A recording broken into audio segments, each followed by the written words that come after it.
வன்முறை கலவரம் அப்படின்னு உலக ஊடக பார்வை இப்போது நேபாள நாட்டின் மீது தான் இருந்திருக்கு. உங்கள் எல்லாருக்கும் தெரியும். இதே மாதிரி 2001ஆம் ஆண்டும் நேபாளம் தலைப்புச் செய்திகளில் இடம்பெற்றது. அதுவும் ஒரு எதிர்மறை காரணத்துக்காக தான் அது இருந்துச்சு. ஒட்டுமொத்த உலகத்தையும் முழுக்கிய அரச குடும்ப படுகொலை குறித்த செய்திகள் தான் அப்போது மிகப்பெரிய அளவுக்கு கவனத்தை ஈர்க்கக்கூடியதாக இருந்துச்சு.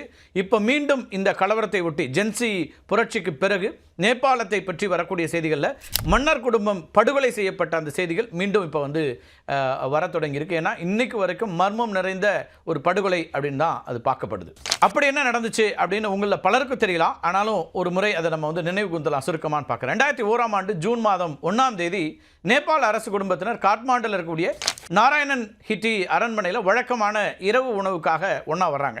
அப்போ மன்னருடைய முதல் வாரிசு திபேந்திரா, அவர் ஒரு 29 வயசு இருக்கக்கூடிய ஒருத்தர். அவர் மது அருந்ததா சொல்லப்படுது. கொஞ்ச நேரத்துக்கு கழிச்சு முழு இராணுவ உடையில் அங்கே வந்த திபேந்திரா கையில் M16 ரைஃபிள் அப்புறம் பிஸ்டல் ரெண்டோடையும் வந்திருக்கிறாரு. இந்த டைனிங் ஹாலுக்குள்ளே வந்த திபேந்திரா என்ன பண்ணுறாருன்னா, யார்கிட்டையும் எதுவும் பேசலை. முதல்ல மன்னர் பீரேந்திராவை நோக்கி சுடுறாரு. கண்ணிமிக்கிற நேரத்தில் அங்கிருந்து 8 பேரை சுட்டு தள்ளிடுறாரு. அன்னைக்கு இரவு காட்மாண்டு அரண்மனையில் ரத்த வெள்ளம் ஓடியதா நேரில் பார்த்தவங்களுடைய சாட்சிகள்லாம் இருந்துச்சு. இந்த 9 பேரை சுட்டு கொண்டார் இல்லையா திபேந்திரா, தன்னைத்தானே சுட்டு கொண்டதாகவும் கூறப்பட்டுச்சு. அரண்மனையினுடைய வாசலில் இருந்த பூங்கால தலையில் குண்டடிப்பட்டு கோமா நிலையில் திபேந்திரா கண்டெடுக்கப்படுறாரு. கோமா நிலையில் இருந்த போதும் திபேந்திரா நேபாளத்தினுடைய மன்னராக அறிவிக்கப்படுறாரு. அதுக்கப்புறம் 4 நாட்கள் கழிச்சு திபேந்திரா மருத்துவமனையில் உயிரிழந்தார். அதுக்கு பிறகு பீரேந்திராவுடைய இளைய சகோதரர் ஞானேந்திரான்னு ஒருத்தர், அவரை மன்னராக முடிசூட்டுறாங்க.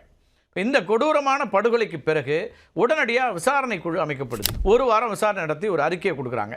அந்த அறிக்கையில் இளவரசர் திபேந்திரா தான் 9 பேரையும் படுகொலை செய்தார் அப்படின்னு சொல்லப்படுது. ஆனால் அந்த அறிக்கை பல கேள்விகள் எழுப்பக்கூடியதாக இருந்துச்சு. திபேந்திரா ஏன் இப்படி ஒரு கொலையை பண்ணணும் அப்படிங்கிறதுக்கு, தான் விரும்பிய தேவயானி ராணாவை திருமணம் செய்கிறதுக்கு அவங்க பெற்றோர் எதிர்ப்பு தெரிவித்ததுனால ஆத்திரம் அடைஞ்சு மது போதையில் இருந்த இடத்துலேருந்து அவங்க குடும்பத்தினரை சுட்டு கொண்டுட்டாரு. அதுக்கு பிறகு தன்னைத்தானே சுட்டுட்டாரு, தற்கொலைக்கு முயன்றார் அப்படின்லாம் அந்த அறிக்கையில் சொல்லப்படுது. ஆனாலும் சர்ச்சைகள் இன்றைக்கு வரைக்கும் இருக்குது, சந்தேகங்கள் இன்றைக்கு வரைக்கும் இருக்குது. என்னெல்லாம் கேள்வி இருக்குது அப்படின்னு பார்த்தீங்கன்னா, படுகொலை நடந்தபோது திபேந்திராவுடைய மாமா ஞானேந்திரா இரவு விருந்தில் கலந்துக்கல. அவர் எங்கே போனார், ஏன் கலந்துக்கல அப்படிங்கிற கேள்வி இருக்குது.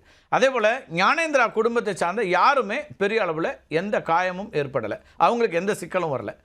அதிகாரத்தை கைப்பற்றத்துக்கு ஞானேந்திராவே இந்த படுகொலையை நிகழ்த்தியிருக்கலாம் அப்படிங்கிற சந்தேகம் இன்றைக்கு வரைக்கும் நிலவுது.